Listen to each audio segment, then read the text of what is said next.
back to Open Bible Study online series sponsored Greenville Avenue Church of Christ. I am Tyrone Jones. I will be instructor for this class. You hadn't had, you haven't had an opportunity. I want you to go back and view the introductory uh, video that we recorded, which will give you a clear overview of the course. And so, what we're going to be talking to you about today is the historical periods of the Bible. We're not going to cover all of the historical periods of the Bible, but we will cover uh, the first period, which is called Patriarchal Period. So, we're going to give you some background information, historical period dealing with the Patriarchal Period. And so, the Patriarchal Period, this is the first dispensation of the Bible history commonly known as the patriarchal period. An understanding of this age is important, for it tells a man's earliest relationship with God and answers many questions basic to understanding the rest of the Bible. So again, we're dealing with a relationship between God and man. So significant facts of the patriarchal period is the word patriarch means the father, the leader, the chief, ruler. Therefore, this period is literally called the age of the father rule. I want you to take note of that because it's dealing directly with the heads of family, father rule. It is also God revealed his will directly to the heads of families who in turn taught their children. Hebrews 11, 1 through 2. And there's no evidence of any written law during this age. So notice what I just said. There's no evidence of any written law during this particular age. And so man did have a relationship with God. As God spoke to the Father, he spoke to them through dreams, angels, and vision. And through those dreams and angels and vision, they would instruct their children. And thus, this is sometimes called an age of the family religion. So now we see how God speaks directly to the heads of family, the patriarch, which is the father. Now we see how it connects to what is known as the family religion. And then worship consisted of animal sacrifices that were offered upon altars, Genesis 8:20, Genesis 12:7 through 8. And so that was the relationship with God. Now, we don't know exactly, but it's believed that this period lasted at least 2,500 years. And this period also begins with the creation of man, Genesis chapter 1, continued until the giving of the Ten Commandments recorded in Exodus 20. And so notice what I just said. This period began with the creation of man in in Genesis chapter 1, but it will continue until the giving of the Ten Commandments recorded in Exodus 20. And so when it gets into the Ten Commandments, we recognize here that it is transitioning into another historical period. And we're going to talk about that period, which is known as the Mosaical period. So, but right now we're dealing directly with the patriarchal period. So the Bible record of the patriarchal period does not go into all the details about every event or person, but it was told answers some important questions which will give us a deeper understanding of the rest of the Bible. And so let's consider some. So there are some questions answered by the significant events of the patriarchal period. So, how did all things begin? All things began with creation. And we know that the creation begins in Genesis chapter 1 and goes through Genesis chapter 1 through 2, chapter 3. What makes man superior to animals? The creation of man in God's image. And so during this period, man is created in God's image, his spirit, his intelligence, and dominion. So man is made in God's image. The institution of the marriage, the woman, and the help suitable for man. So the institution of man and wife becoming one flesh is implemented in this period. And so why do we need salvation or the Bible? And this is dealing with the fall of man. Man's first relationship was with God was ideal. In other words, it was perfect. And God placed man in the Garden of Eden and provided everything necessary for them. That's Genesis chapter 2, verses 8 through 17. And so man is in God's image. Thus, God did not force Adam to serve him. The devil tempted him, and man fell by his own choice. And then, of course, man will return by his own choice. Genesis chapter 3, verses 1 through 13, Romans chapter 6, 16 through 18. And so, what happens next is that destroy, God will destroy uh, the earth. And how is he going to do it? He's going to do it through a flood. And what was the purpose behind God destroying the earth? This flood. It was because man became wicked. He increased in wickedness. God purposed to destroy the world, Genesis chapter 6, verse 5 through 7. And then through the righteousness of Noah, and 8 souls were saved. And so we see through the righteousness of Noah, one man, his wife, his 3 sons, and their 3 wives, 8 souls were saved or spared during this period, the patriarchal period. God has promised to destroy the world again, 2 Peter 3, verse 1 through 14, but it will not be with a flood. So how did man become separated into 2 nations? So we have what we're looking at now, which is the division of man. We learned the Tower of Babel, but God confounded the tongue because those individuals trying to reach him, and they were becoming very strong and mighty. And so he confounded their tongue, and the languages became very distinct and very confusing. And so, and you also had the descendants, Shem, Ham, Japheth, Genesis 10, verse 11. And then we're going to learn also through this period who are the Jews and why were they God's chosen people. And also looking at the call of Abraham. And so this kind of gives you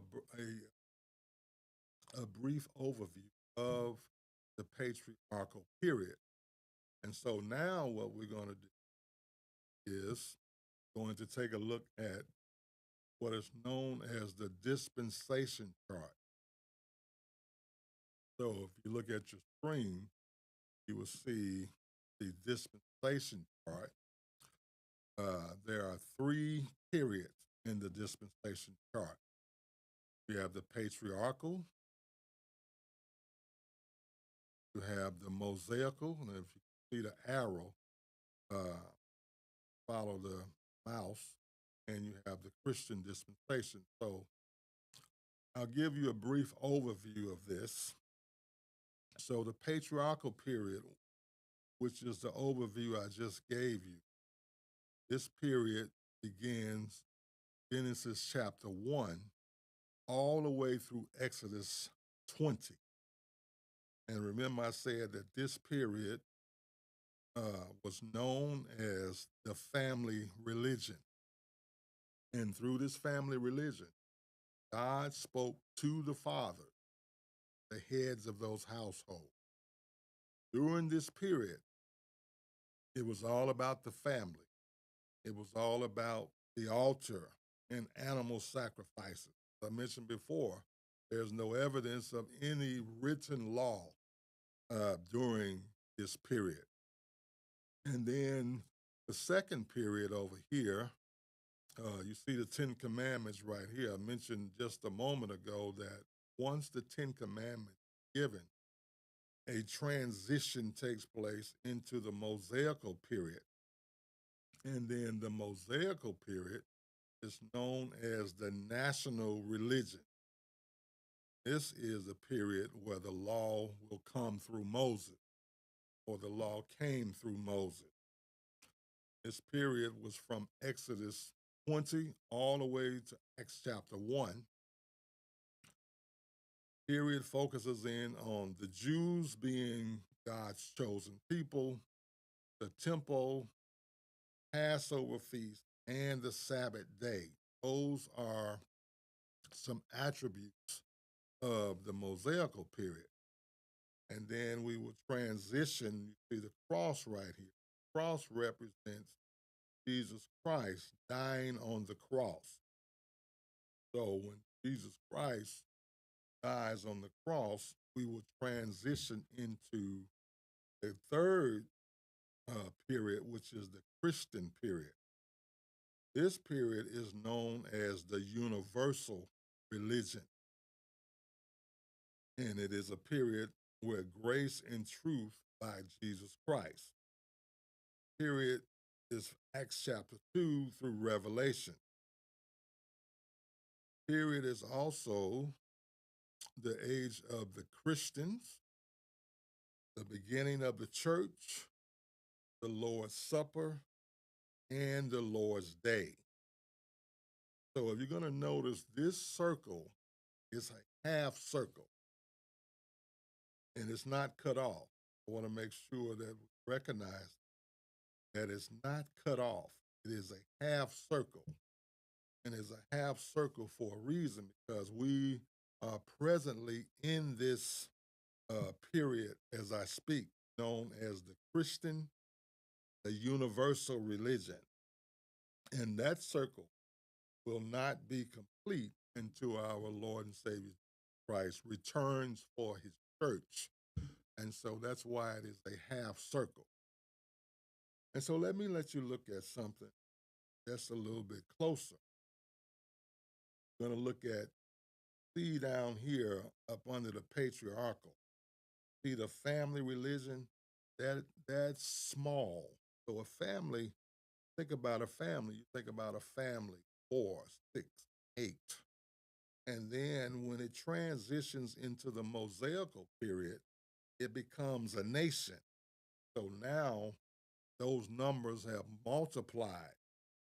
And then notice when it transitions over into Christian dispensation, it is the entire universe. Those numbers have multiplied tremendously. So it goes from small to large and larger in the population.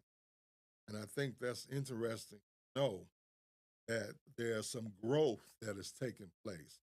It helps us to see that God will use these periods to build.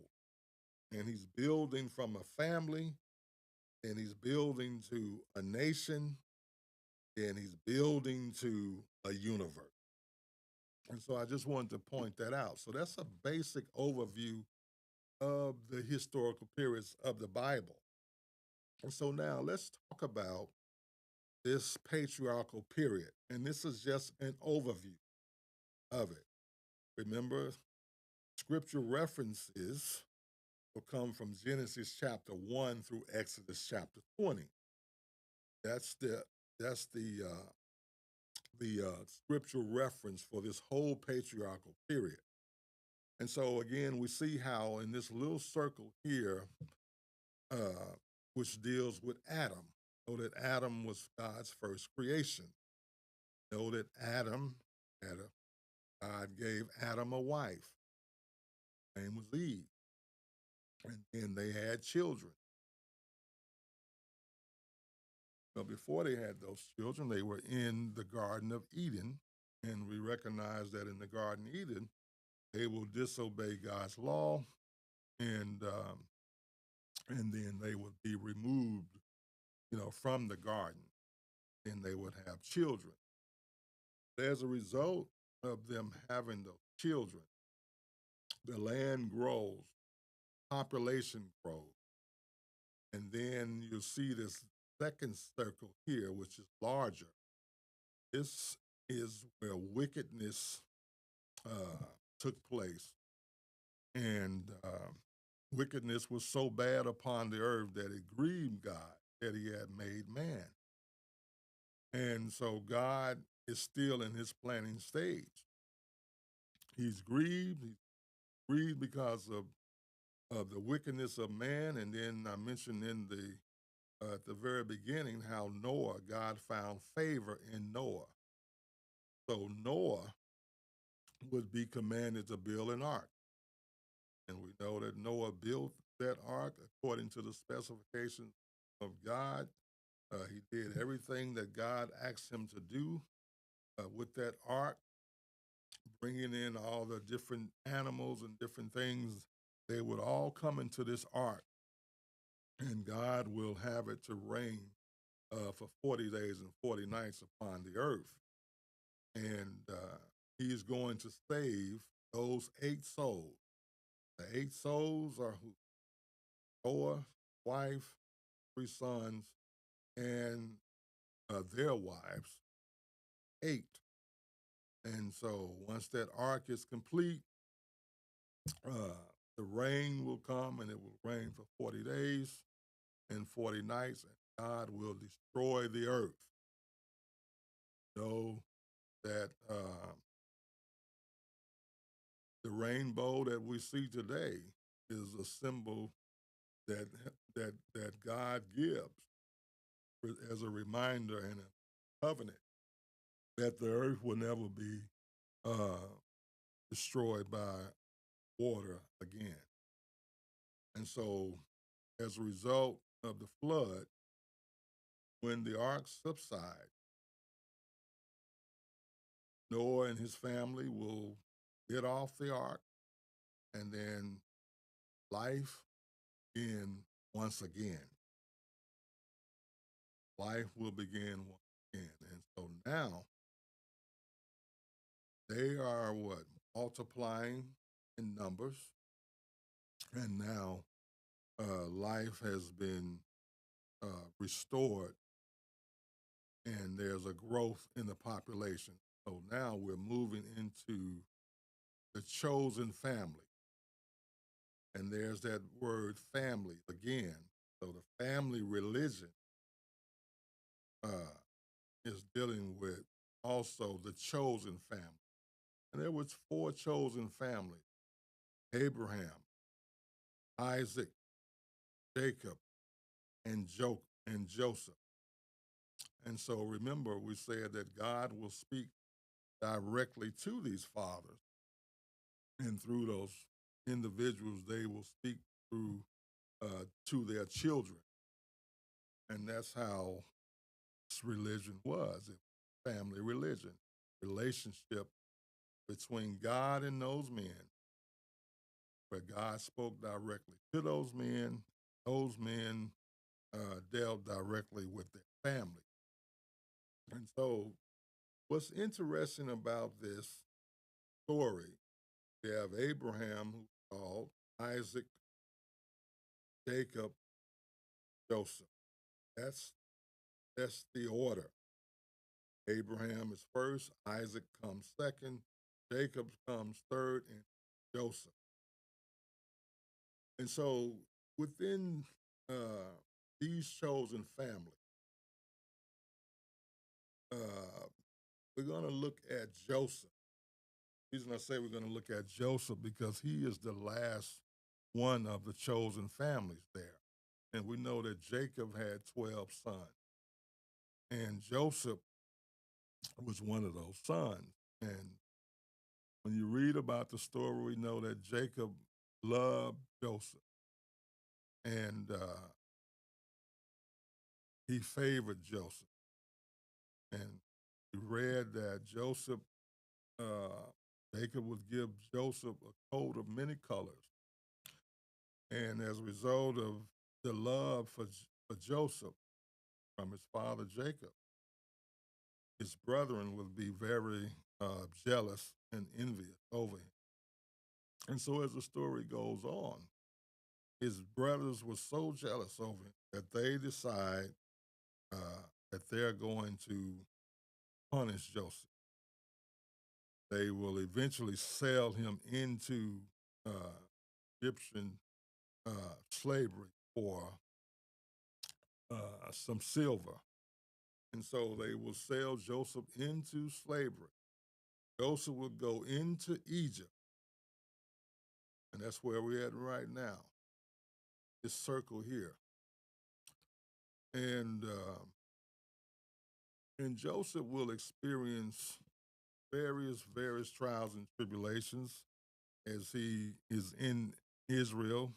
He will be put in prison. He will uh, false witness will be bared against him with Potiphar's wife, and he will suffer uh, much suffering from that. But the good thing about Joseph, Joseph was obedient to God. And through all of the things that happened to Joseph and what he went through in his life, Joseph will remain faithful. And that's what I really like about this story. And it's a very long story. But Joseph will remain faithful. And as a result of remaining faithful through all those trials, Joseph will become the second in command in Egypt. Now has great power. And what does that help us to understand today? That if we're faithful and remain faithful to God and be obedient, I believe that God will also bless us as well and give us those things that we stand in need of. And so, as I mentioned, Joseph was sold into slavery by his brothers, and and so as the story goes, there's a famine going to take place in the land, and this famine is going to take place for some 7 years. Joseph, uh, second in command, will have uh, during that time food will be stored into Egypt, and the famine takes place. If you needed food, you were going to have to come into Egypt and purchase that. And so, needed food, you would have to come into Egypt. Now, here's what's interesting about this whole story. His brothers sold him into slavery, and now they are having to come into Egypt to buy food. So one day they will go into Egypt and they will buy food. And who would they run across or meet? They will meet their brother Joseph. But they didn't recognize Joseph. They didn't recognize Joseph at that particular time. And Joseph uh, makes sure that they got food, and he would have a conversation with them, talking about, asking them questions about their father, about their family, and he had a younger brother named Benjamin, and so he asked some questions about them, and he told them uh, the next time that they came back to get food that he wanted to see meet their father and younger brother, and so finally, uh, brethren brothers would leave, and then they would have to come back to Egypt.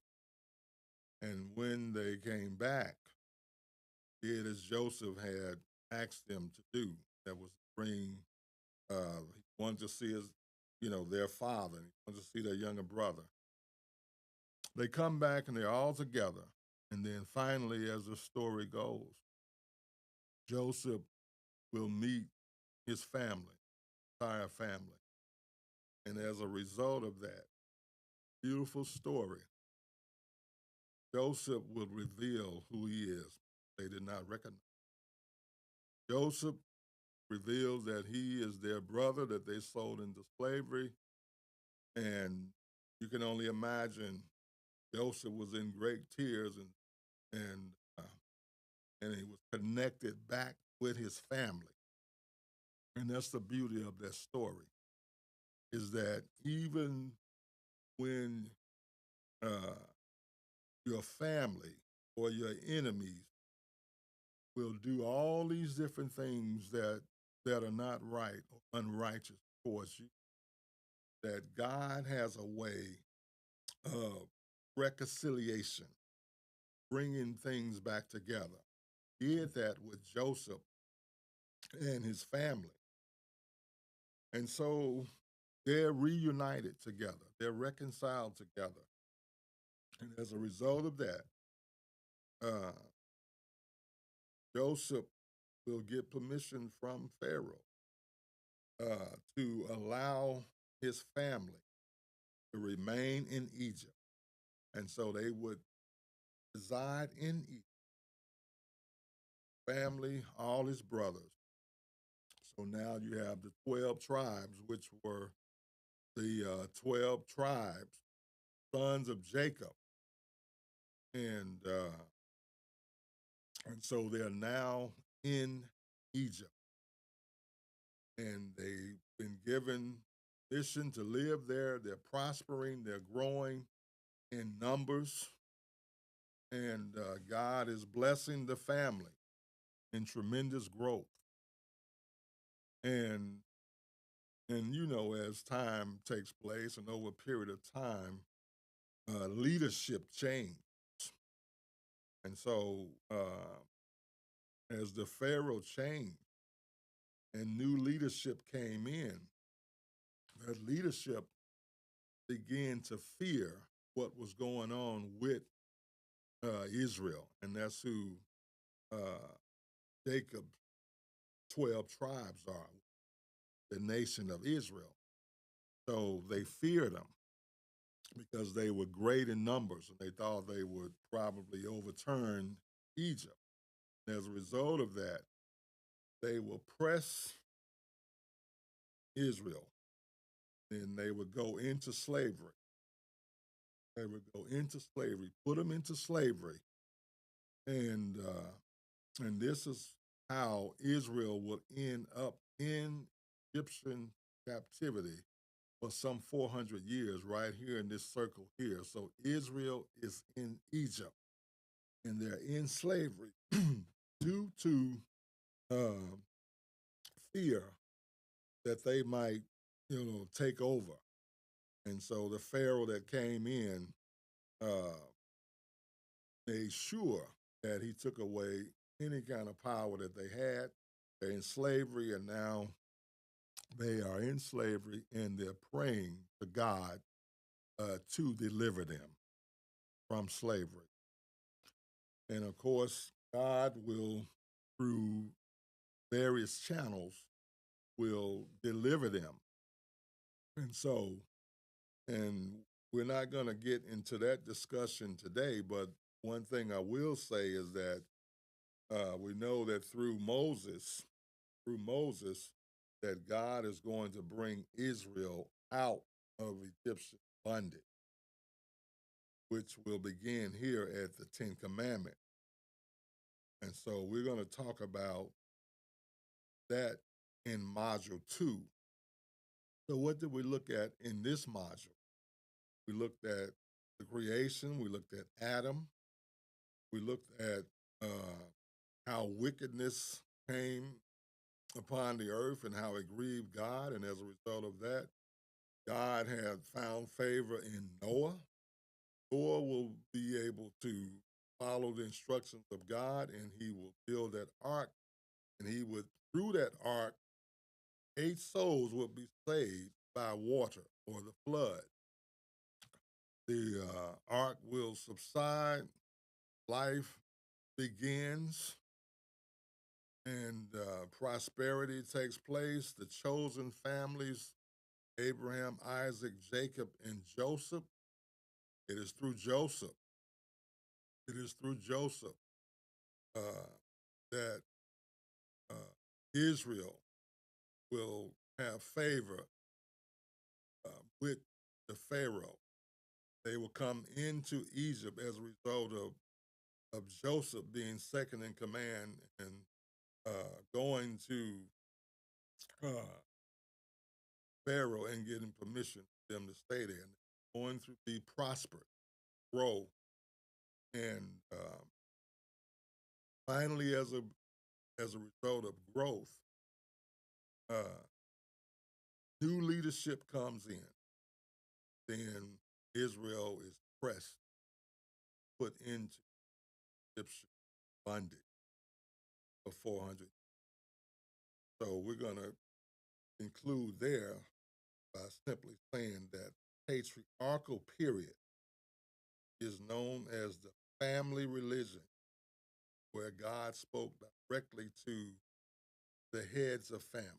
The father spoke directly to him. And so this is the first period.